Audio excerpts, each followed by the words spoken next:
Hi friends, எப்படி இருக்கீங்களா? சுகமா இருக்கீங்களா? நாங்க நல்ல சுகமா இருக்கிறோம். இன்னைக்கு இந்த வீடியோல நாங்க உங்களுக்கு செஞ்சு காட்ட போறது கத்தரிக்காய் பிக்கல். பிக்கல்ல வந்து நிறைய வகைகள் இருக்கு. மாங்காயில இருக்கு, தேசி புளியில செய்யலாம்னாங்க, புளி மாங்காய் நிறைய புளிப்பான பழங்கள் எல்லாத்துலயுமே வந்து பிக்கலை வந்து நாங்க செய்யலாம். கனகாலத்துக்கு கெட்டு போகாத மாதிரி வைக்கிற பிக்கல் இருக்கு. அதே வந்து இந்த கத்தரிக்காயில எப்படி இந்த பிக்கலை செய்யறதுன்னு வெரி வெரி சிம்பிள் அண்ட் ஈஸியான ஒரு மெத்தட். அது வெரி டேஸ்டியாக இருக்கும் இந்த பிக்கிள். அதுக்காக தான் இந்த வ்ளாகை வந்து நாங்கள் உங்களுக்கு செஞ்சு காட்டலாம்னு இருக்கிறோம். இப்போ பழைய காலத்துல எல்லாம் பார்த்தீங்கன்னா நம்முடைய முன்னோர்கள் எல்லாம் வந்து இந்த மாதிரி பிக்கிள் எல்லாம் செஞ்சு வச்சு அந்த டைமில் வந்து ஃப்ரிட்ஜ் எல்லாம் இல்லை. ஃப்ரிட்ஜுக்குள்ளே வச்சு நாங்கள் கெட்டுப்போ அது மாதிரி வைக்க இயலாது. அதனால இந்த மாதிரி பிக்கிள் எல்லாம் செஞ்சு இதை வந்து சேவ் பண்ணி வந்து சாப்பிட்ருக்குறாங்க. இது ஒரு ட்ரெடிஷ்னலான ஒரு வகை தான் இந்த பிக்கிள். சிட்டியான சிம்பிளான ஒரு மெத்தட். அதனால நான் இதை உங்களுக்கு இன்றைக்கி செஞ்சு காட்டலாம்னு பார்க்குறேன். நீங்கள் அதை லைக் பண்ணுவீங்கன்னு நினைக்கிறேன். அதுக்கு முதல்ல எங்களுடைய சேனலுக்கு வந்து நீங்கள் புதிதாக வந்திருக்கிறீங்கன்னா எங்களுடைய வீடியோவுக்கு கீழே இருக்கிற சப்ஸ்கிரைப் பண்ணுற பட்டன், இந்த பட்டனை வந்து ப்ரெஸ் பண்ண நேரத்தில் வர பெல் ஐக்கான், இந்த பெல் ஐக்கானை ப்ரெஸ் பண்ணால் வர முதலாவது ஆப்ஷன் ஆல்ன்ற ஆப்ஷன். இந்த ஆப்ஷனை வந்து நீங்கள் செலக்ட் பண்ணும்போது நாங்கள் போடுற எல்லா வீடியோவும் உங்களுக்கு உடனடியாக வந்து சேரும். இப்போ இந்த வெரி சிம்பிள் அண்ட் ஈஸியான இந்த கத்தரிக்காய் பிக்கல் எப்படி செய்கிறதுன்றது ஸ்டெப் பை ஸ்டெப்பாக உங்களுக்கு நாங்கள் செஞ்சு காட்டுகிறோம். வாங்க வீடியோக்குள்ள போகலாம். இந்த கத்தரிக்காய் பிக்கிள் செய்கிறதுக்கு தேவையான பொருட்கள் என்னென்னட்டு இங்கே எடுத்து வச்சுருக்கிறேன். இதில் ஒரு நல்ல பெரிய கத்தரிக்காய் எடுத்துருக்கிறேன். அதோட கூட ஒரு எலுமிச்சம்பழம் அளவுக்கு புளி எடுத்து நல்லா கரைச்சி வச்சுருக்கிறேன். அதோட தனி மிளகாத்தூள் தேவை. நீங்கள் நார்மலாக போடுற குழம்பு தூளுக்கு போடுற மிளகாத்தூள் போடக்கூடாது. அது போட்டால் கறி மாதிரி வந்துடும். அதனால் தனி மிளகாத்தூள், அதோட கொஞ்சமாக சீனி, சுகர், அடுத்தது வினிகர், ஒயிட் வினிகர் எடுத்துருக்கிறேன். இவ்வளவு தான் இதுக்கு தேவையான பொருள். இதோட சேர்த்து கொஞ்சம் உப்பு சேர்த்துக்கொள்ள வேணும்.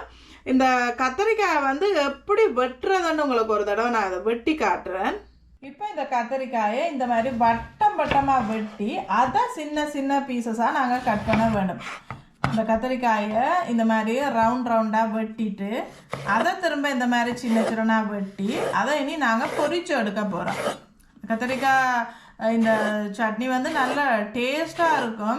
அதில் இந்த உரைப்பு, இனிப்பு, புளிப்பு இப்படி எல்லா டேஸ்ட்டும் சேர்ந்து இந்த கத்தரிக்காய் பிக்கிள் வந்து நல்ல டேஸ்ட்டாக இருக்கும். அதில் எல்லா சுவையும் சேர்ந்துருக்கும். நீங்கள் ஒரு 1 or 2 வீக்ஸுக்கு இதை வச்சு வடிவாக சாப்பிடக்கூடிய மாதிரி இருக்கும். இப்போ ஒரு பிரியாணியோ இல்லை ஏதாவது ஒரு ஃபுட் நீங்கள் செய்கிற நேரத்தில் இதை வந்து ஒரு பிக்கிளை வந்து அந்த தொட்டுக்கொள்கிற மாதிரி வைக்கிற நேரத்தில் இது நல்ல டேஸ்டான ஒரு சாப்பாடாக இருக்கும். அதே நேரத்தில் இது வந்து வெரி சிம்பிள், செய்கிறது வந்து வெரி ஈஸியான ஒரு விஷயம்.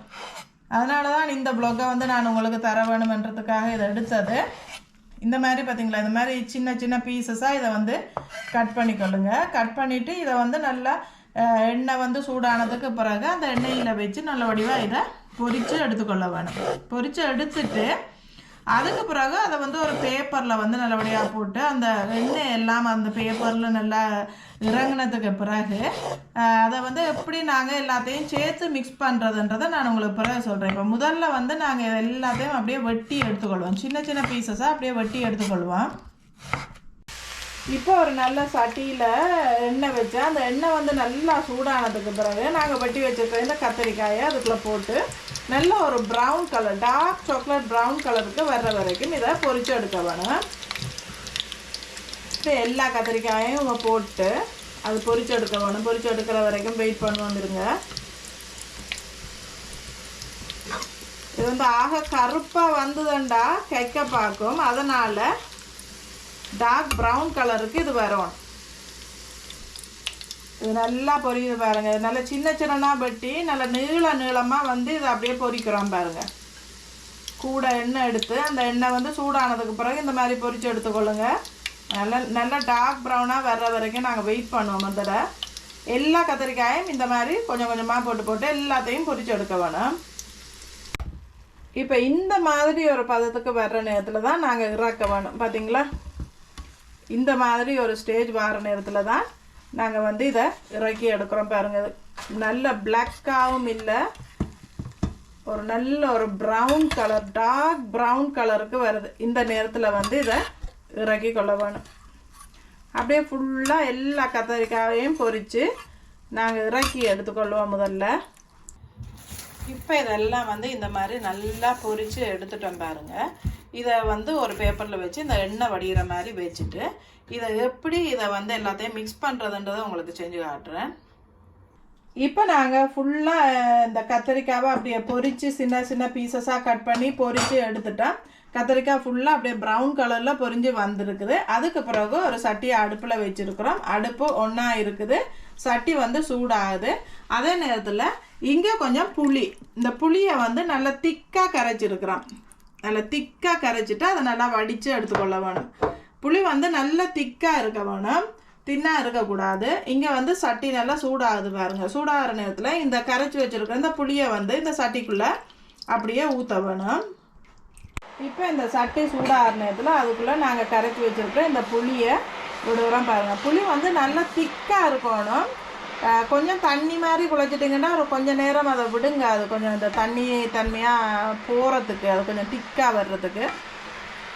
இப்போ நீங்கள் சில நேரத்தில் வந்து செவ்வாய் வெள்ளிக்கிழமையில் வந்து விரதமாக இருந்தீங்கன்னா இந்த மாதிரி ஒரு கத்தரிக்காய் பிக்கிள் ஒன்று செஞ்சுட்டு சாப்பிட்ற நேரத்தில் அது நல்ல ஒரு காம்பினேஷனாக இருக்கும். இப்போ பாருங்கள், இப்போ வந்து இந்த புளி தண்ணி வடிவாக அந்த பபுள்ஸ் வந்து கொதிக்குது பாருங்கள். இது கொதிச்சு கொண்டு வர நேரத்தில் நாங்கள் வந்து எடுத்து வச்சுருக்கிற இந்த தனி மிளகாத்தூள் ஆட் பண்ணுறோம். உங்களோட உரைப்புக்கு ஏற்ற மாதிரி போட்டுக்கொள்ளுங்க. நாங்கள் எடுத்துருக்கிற ஒரு கத்தரிக்காய்க்கு ஏற்ற மாதிரி நாங்கள் இதை போட்டிருக்குறோம். தனி மிளகாத்தூள் தான் போட வேணும். இதுக்குள்ளே வந்து நீங்கள் கறி சமைக்கிற மிளகாத்தூள் போட்டுறாதீங்க, போட்டால் அது கறி மாதிரி ஆகிப்போம். அதனால் தனி மிளகாத்தூள். இப்போ இந்த கன்சிஸ்டன்சி வந்து திக்காக வருது பாருங்கள். அந்த நேரத்தில் கொஞ்சம் அடுப்பை வந்து நாங்கள் குறைச்சி விடுவோம். இப்போ அப்படியே ஃபுல்லாக பாருங்கள், இது அப்படியே கொதிச்சு கொண்டு வருது. அந்த நேரத்தில் வந்து தேவையான அளவுக்கு வந்து சர்க்கரையும் போட்டுக்கொள்கிறோம். இப்போ இந்த பிக்கிளில் வந்து உரைப்பு, இனிப்பு எல்லா டேஸ்ட்டும் இருக்குது. அதோட கூட அளவுக்கு ஏற்ற மாதிரி உப்பு, சால்ட்டும் வந்து போட்டுக்கொள்கிறோம். இப்போ பாருங்கள், இது அப்படியே திக்காது பாருங்க. ஒரு கொஞ்சமாக போட்டுக்கொள்ளுங்க இந்த உரைப்பு, இந்த இனிப்பை, சீனி. அப்படியே தொடர்ந்து விடாமல் அப்படியே அதை மிக்ஸ் பண்ணிக்கொண்டே இருக்க வேணும். கொஞ்சம் அடி பிடிக்க பார்த்துரும். அது பார்த்திங்களா, இந்த பபுள்ஸ் வரது கொஞ்சம் நிற்கிற நேரத்தில் இது வந்து இதில் அந்த தண்ணி தன்மை வந்து போகுதுண்டு மீனிங். பார்த்திங்களா, இந்த பபுள்ஸ் வரது கொஞ்சம் கொஞ்சமாக வந்து அப்படியே நிற்குது பார். அதே நேரத்தில் ஒரு டீஸ்பூனில் வந்து வினிகர், ஒயிட் வினிகர் ஆட் பண்ணுறேன். சரிங்களா, ஒயிட் வினிகர். இந்த வினிகர் ஆட் பண்ணுறதுனால இது டக்குண்டு கெட்டு போகாது, பழுதாக போகாமல் வச்சுக்கொள்ளலாம். இது 1 or 2 வீக்ஸுக்கு இருக்கும். இது நீங்கள் இப்போ பார்ட்டி அது இதுன்ற நேரத்தில் பிரியாணி இப்படியெல்லாம் செஞ்சீங்கண்டா இதையும் நீங்கள் ஒரு சைட் டிஷ்ஷாக வைக்கிற நேரத்தில் அது நல்ல ஒரு குட் காம்பினேஷனாக இருக்கும். எல்லாராலையுமே வந்து இது விரும்பப்படும். அவ்வளோ நல்ல ஒரு டேஸ்டான ஒரு பிக்கிள் இது. இந்த கத்தரிக்காய் பிக்கிளை கட்டாமல் ட்ரை பண்ணி பாருங்கள்.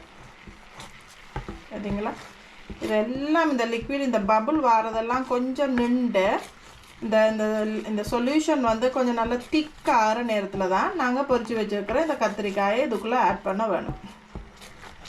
பார்த்தீங்களா, இப்போ ஒரு கொஞ்சம் பபுள் வருது பார்த்தீங்களா.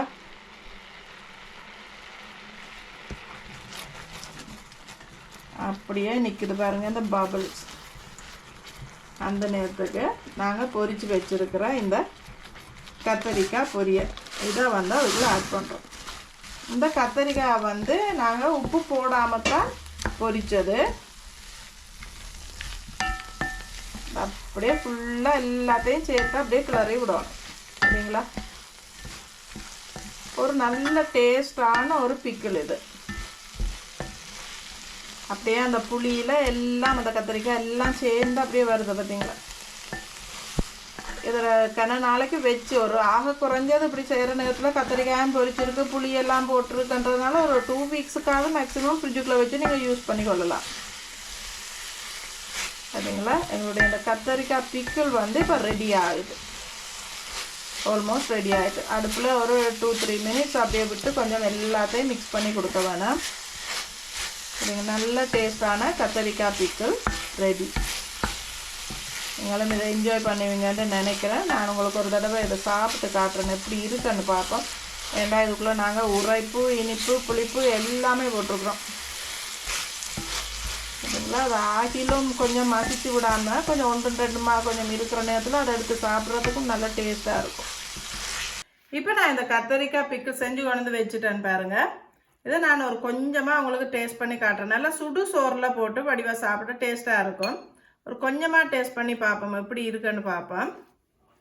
இது பிரியாணி என்னத்தோடையும் வச்சு சாப்பிடலாம். இது பிக்கிள் தானே. இந்த கத்தரிக்காய்ன்ற நேரம் இன்னும் நல்லா டேஸ்ட்டாக இருக்கிறது. ஒரு கொஞ்சமாக சாப்பிட்டு காட்டுறேன் எப்படி இருக்குன்னு பார்ப்போம்.